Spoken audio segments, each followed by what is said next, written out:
Bonjour à tous, on commence cette revue de presse en France avec l'avenir de Didier Deschamps qui fait la une du Parisien. Les récentes déclarations du président de la 3F, Noël Le Graët, ont fait beaucoup réagir. Celui-ci expliquait que le futur du sélectionneur serait discuté dans les jours à venir, lors d'un entretien entre eux. Mais selon le Parisien, discussion il y aura bien, mais Deschamps va rester à la tête des Bleus. D'après le quotidien local, Dédé devrait bien aller jusqu'au terme de son contrat, qui expire à l'issue de la Coupe du Monde 2022 au Qatar. C'est ce que souhaite Didier Deschamps et c'est donc ce qu'il devrait faire. L'information fait aussi les gros titres du Progrès ce jeudi. Le journal se demande ainsi « Mais qui a parlé d'une révolution ?» L'équipe de France ne devrait donc pas bouleverser son organisation et continuer avec les mêmes pour le Qatar. On continue avec l'Angleterre et les Three Lions qui eux sont toujours en course dans cet Euro 2020. Gareth Southgate, le sélectionneur, s'est félicité de l'état d'esprit de son équipe face à l'Allemagne et veut maintenant relever l'énorme challenge de remporter l'Euro. Mais on va plutôt s'intéresser aujourd'hui à Jadon Sancho, dont l'arrivée à Manchester United semble bel et bien bouclée. Une info qui fait réagir en Angleterre. Les Red Devils seraient tombés d'accord avec Dortmund autour d'un transfert de 73 millions de livres, soit 85 millions d'euros comme on l'évoquait hier. Mais il y a d'autres nouvelles importantes en Angleterre, comme on peut le voir en couverture du Daily Express. Nuno Espirito Santo est devenu le coach de Tottenham, c'est officiel. Les Spurs l'ont annoncé hier, ils sont liés à leur nouvel entraîneur jusqu'en 2023. Cela fait également la une du Daily Star qui met aussi en avant l'arrivée d'un autre coach, Rafael Benitez, sur le banc d'Everton. Une nomination qui fait jaser auprès de supporters du club, mais pas que. En témoigne le titre du tabloïd pour évoquer cette signature, « Tu marcheras toujours seul ». Ambiance. On file en Italie maintenant avec la Juventus qui vient de connaître un sacré changement. Alors qu'on parle surtout de son mercato et du départ possible de Cristiano Ronaldo cet été, la vieille dame vient d'augmenter son capital de 400 millions d'euros.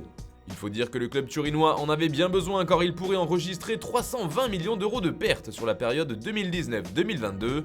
La sonnette d'alarme a donc été tirée et la solution est vite arrivée, comme le rapporte le Corriere dello Sport. L'ère Arriva Bene débute, annonce le quotidien transalpin, du nom de Maurizio Arriva Bene, qui a été nommé au passage nouveau PDG des Bianconeri. Tout cela fait aussi la une de Tuttosport, qui titre La relance est servie. Le journal note également cette énorme augmentation du capital, mais aussi un changement important dans l'organigramme de la Juve. Du côté du Portugal, on parle plutôt mercato avec l'arrivée du jeune José Marça au Sporting en provenance du Barça B, mais aussi et surtout de l'intérêt que porte Benfica à un joueur de l'OM. Il s'agit de Nemanja Radonjic, comme le rapporte Record. Attention toutefois, Marseille ne le laissera pas filer pour une offre insuffisante.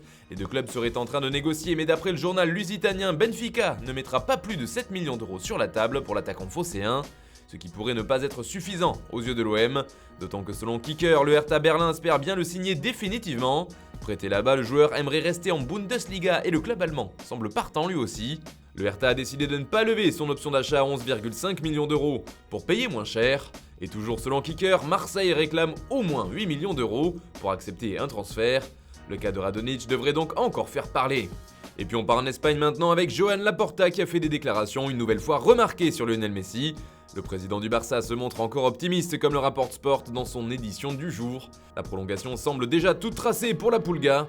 Tranquille avec Messi, titre ainsi le média catalan, en reprenant les mots de Laporta. Une info qui fait aussi la une de Mundo Deportivo ce jeudi. Attention toutefois, puisque Lionel Messi est depuis aujourd'hui un joueur libre de tout contrat. Et il n'est plus un membre de l'effectif du FC Barcelone.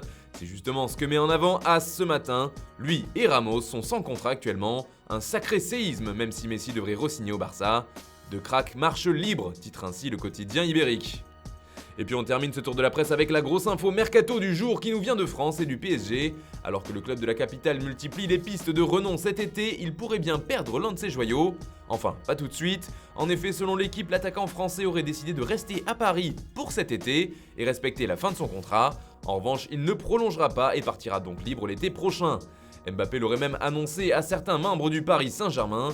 Alors que sa prolongation semblait en bonne voie, le natif de Bondy pourrait donc finalement suivre le scénario évoqué depuis quelques temps dans la presse espagnole et grandement faciliter le travail du Real Madrid. Voilà, c'est tout pour ce matin, merci de nous avoir suivis et bonne journée à tous. On se retrouve dès ce soir pour un nouveau JT Foot Mercato.